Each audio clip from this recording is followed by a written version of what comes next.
Government to strengthen national security at all levels.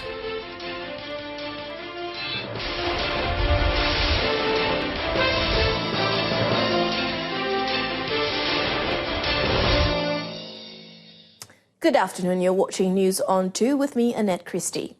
Prime Minister Tun Dr. Mahathir Mohamad expressed gratitude over the smooth power transition in the country. Riots and violence have resulted in people being killed in other countries, especially when the ruling party was defeated by the opposition in elections. Speaking at the breaking of the fast event at the Malaysian Islamic Welfare Organisation Perkim in Putrajaya last night, the Premier cited situations in West Asian countries when changes in government took place from monarchies to democratic systems failed to establish a credible government.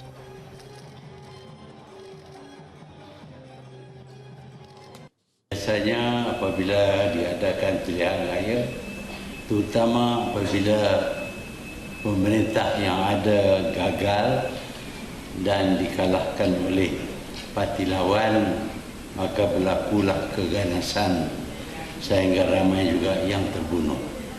Tetapi alhamdulillah di Malaysia ini kita mengadakan pilihan raya dan walaupun pertukaran kerajaan berlaku, tetapi tidak ada keganasan. The Prime Minister also urged the Malays and Muslims in the country to set aside political differences to avoid disunity, adding that they need to stay united and hold fast to the teachings of Islam as prescribed in the Quran and authentic hadith. The government wants to strengthen the security of the country with active public involvement.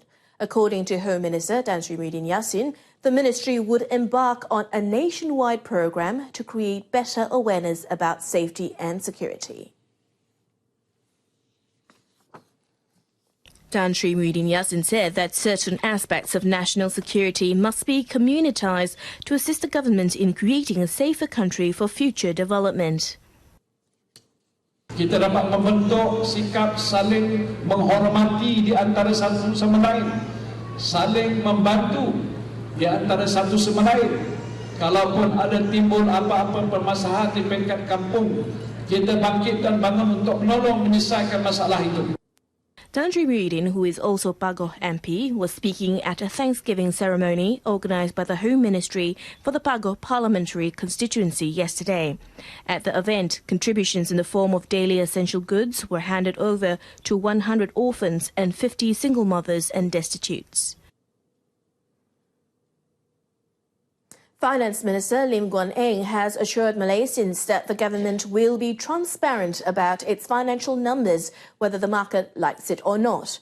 Speaking at the sidelines of an event at the Ministry of Finance yesterday, Guan Eng opined the public deserves to know the real state of the nation's financial health.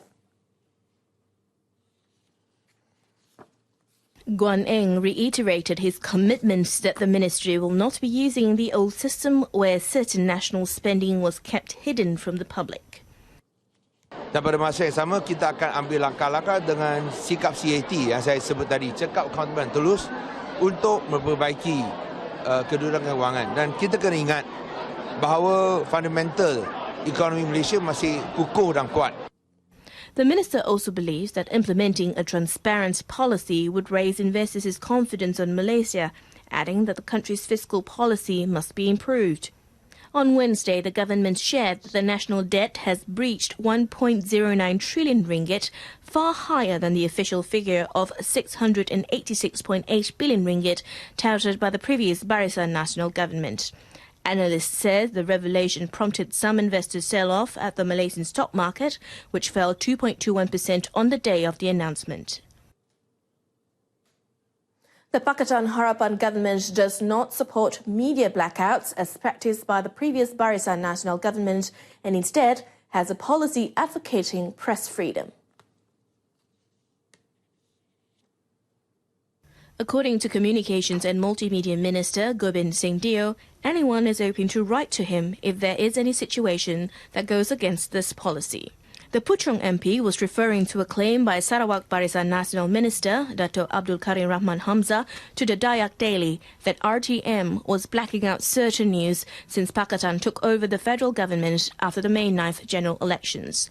In his Twitter posting, Gobind noted that Dato Abdul Karim is welcome to write to him about it officially for the matter to be looked into. Malaysia is determined to seek justice for the victims of Malaysia Airlines flight MH17 that was shot down on July 17, 2014, and remains steadfast in its quest to prosecute those responsible for the act. 2014. In a statement, the Foreign Ministry said Malaysia has expressed appreciation for the presentation by the Dutch-led Joint Investigation Team JIT on Thursday on the latest developments and the way forward on criminal investigations. The statement said Malaysia will study the findings contained in the report carefully. After 4 years of investigation into the downing of MH17, the JIT said the jetliner was shot down by a Russian missile, Buk Telar. JIT also said the missile had originated from the 53rd Anti-Aircraft Missile Brigade, which is a unit of the Russian army from Kursk in the Russian Federation. That last item concludes this afternoon's edition of News on 2. In our top story, government to strengthen national security at all levels.